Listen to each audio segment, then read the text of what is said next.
erase it and replace it by the number. This determinant is 0 minus 1, so this is minus 1. Minus 1.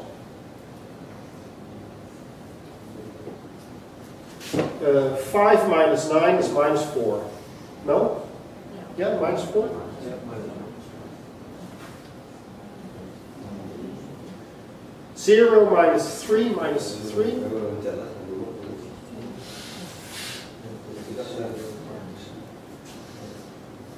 Oh, we've got a problem. Yeah. So we've got a problem. Which was the? Are you ready? Minus 3. Oh dear. Well, negative. So we did make a mistake. Homework. Homework. Kun je normaliseren met 1? Dat was een generality. Een keer met je Okay. I've got another nice little book by physicists about Newton's principle, and it's a nice book, The Principle of Minimal Action. And the author makes an explicit computation, which is usually not done that way. But then at a certain point, suddenly he introduces absolute value bars. And I got suspicious because you could do it without absolute value bars. So I computed the whole thing without the absolute value bars. You get a wrong sign. But maybe you don't trust me anymore. So the conclusion was, if you do his computation, then things should fall upwards. Yeah. So something was really wrong. This is minus 1 for large values of 4. We need try again. Did we make a mistake somewhere? No, make this homework. Make this homework. You can check this. Yeah. Let's do the other. Let's do Stillwell's approach. Maybe this gives a negative number. You never know. So then this is infinity.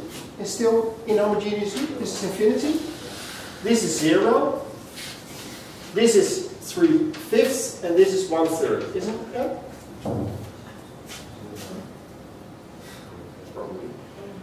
Okay, what do we get? We get 0 minus infinity times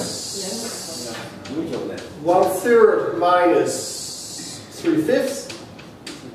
Ja, dit is al niet één.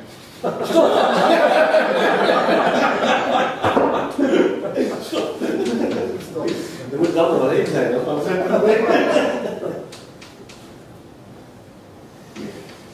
Okay. Now we have this.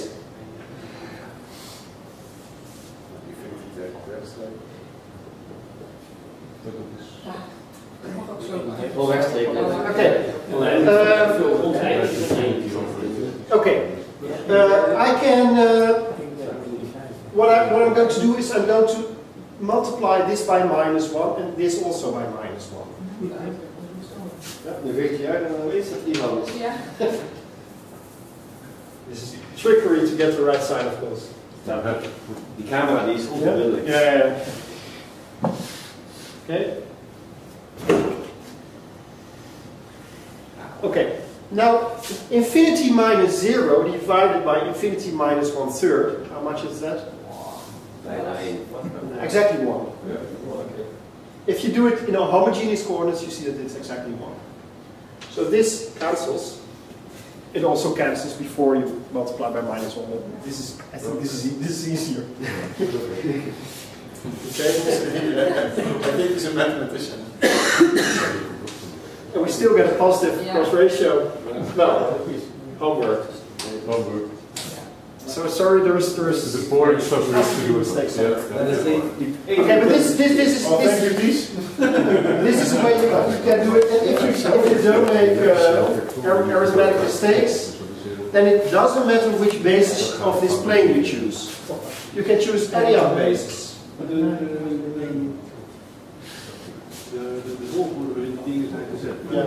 Yeah, that's. Jeroen is asking about the order. So I specifically started choosing A, B, C, D alternating. Oh, of course. Yes. How do we know they're alternating? I just draw an arbitrary picture. Ah, stupid. So what do we learn? Provided we didn't make an arithmetic mistake, then we conclude that that is not the correct picture. They are not alternating. You have to. Yeah, you have to swap B and C, for example, I think. Let's see. Yeah, if you swap. Yeah, if you swap B and A, you get 1 over the cross ratio, which is still positive. So if we swap B and A, then nothing happens. If you swap B and C, you get 1 minus the cross ratio. Well, we didn't actually compute this number.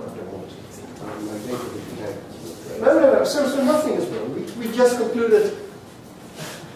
I draw this picture, but we conclude they are not lying like that. Okay. Great. This is not. So we've covered this, actually computing cross ratio, but you were also asking about harmonic probabilities. Dat is mooi, ja. Maar je had eigenlijk moeten hebben dat je eerst de 4 coördinaten. Ja. Dan zet je ze in bepaalde volgorde, dan komt er iets uit en dan zeg je, oh, dan is dit in ieder geval een juiste volgorde. There is no such thing as a, yeah, I should say. So now we know that the AC separates BD. I think. No. Now we should. Okay, we should compute. Let's compute the number. We compute the number. Pause. In this combination, it's positive. So yeah, but I changed the order. I said AC and BD. So it isn't alternate. AB does not separate CD because this is positive. So what's left? But I think AC Separate. A. So we have something like this on the projective line, which is topologically a circle. Or we could have this. Does it matter? Yeah, that matters. Still 2 possibilities. You see? Okay, who is good in computation? 1/3. Oh dear, let's multiply everything by 15, okay? No, by 5 and by 3, and then it's minus 450. How much is it? Minus 4 divided by 15. Minus? 4 divided by 15. You sure? Great. Minus 4 divided by 15. Now I seem to remember that if you swap the middle two... It's only the numerator, and the denominator is minus 3. Ja. Zeg het eens in het Nederlands. Dat wordt niet. Nee, dat wordt 4/15 gedeeld door 3 min 5. Oh. 4/9. Ja, 4/9. 4/9, dat zeggen ze.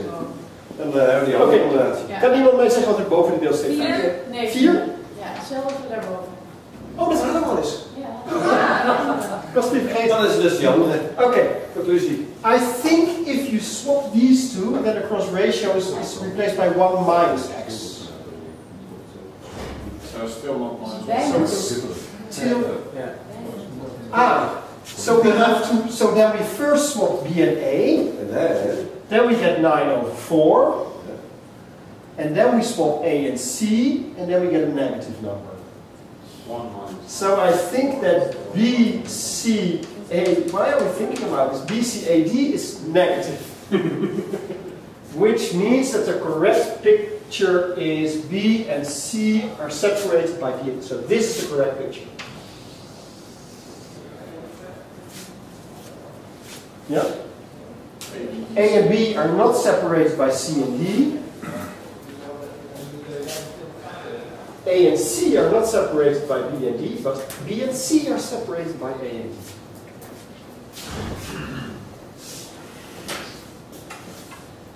But I will not ask a question like this in the exam. So this was the boring one. Yeah.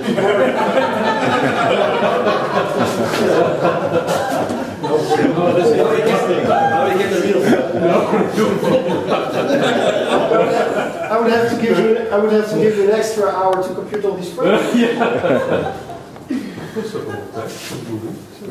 Just if it's calculations and find the mistakes. Okay.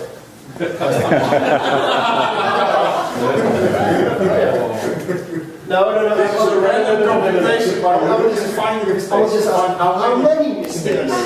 That's easier to correct. And how to change it because it has to be minus 1.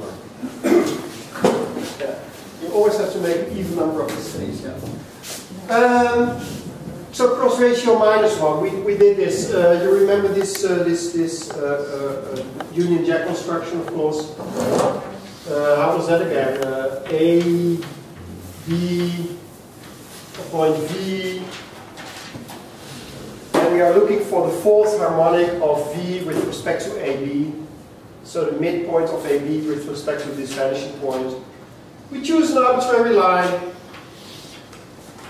A little break. Yeah. Okay.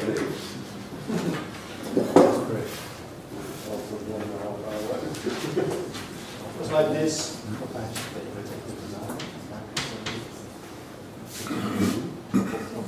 Finish this and then have a break. Yeah. Yeah, the Union Jack construction. Let's call this C, let's call this D, let's call this N.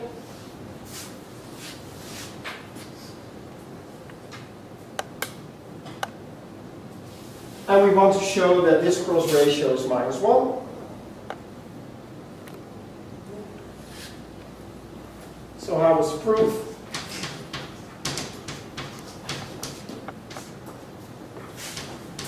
Well, you project from this point to the other line. A becomes D, B becomes C, N and V. So this is projection from this point. And then we project back to this point. What happens? This is B, A, and V. Yeah? So by two projections you swap A and B. That was the trick. And what happens if you swap 2 points? You get 1 over the cross ratio. Yeah? So now we know that the cross ratio is ±1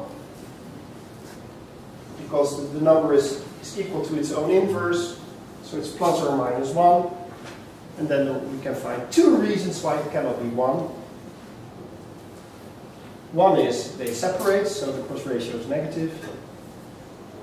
And the other reason is that 1 doesn't appear as a cross ratio for 4 distinct points.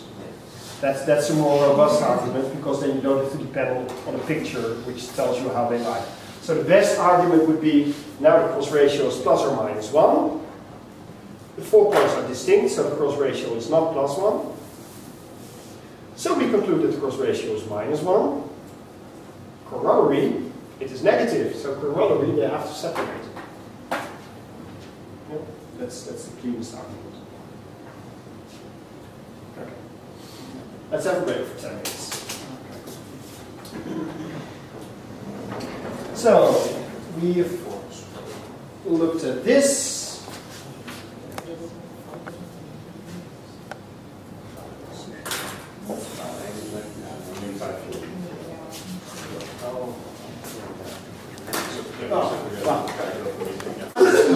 I think I've seen both on the internet. Anyone very good in Latin? Hexagramma mysticum, hexagrammun mysticum. It depends on whether, yeah, but it's the ending. It depends on whether you look on the German Wikipedia or the English Wikipedia. It's one of the interesting things. And I think that's one of the yes/no questions. Which of the two is correct? Go. First, second, okay. both or none? I refer to this topic somewhere in my in one of the extra documents. This is a famous theorem by Pascal, Blaise Pascal. Oh. You're of course very familiar with Blaise Pascal. Ja, theoloog. Precies, theoloog.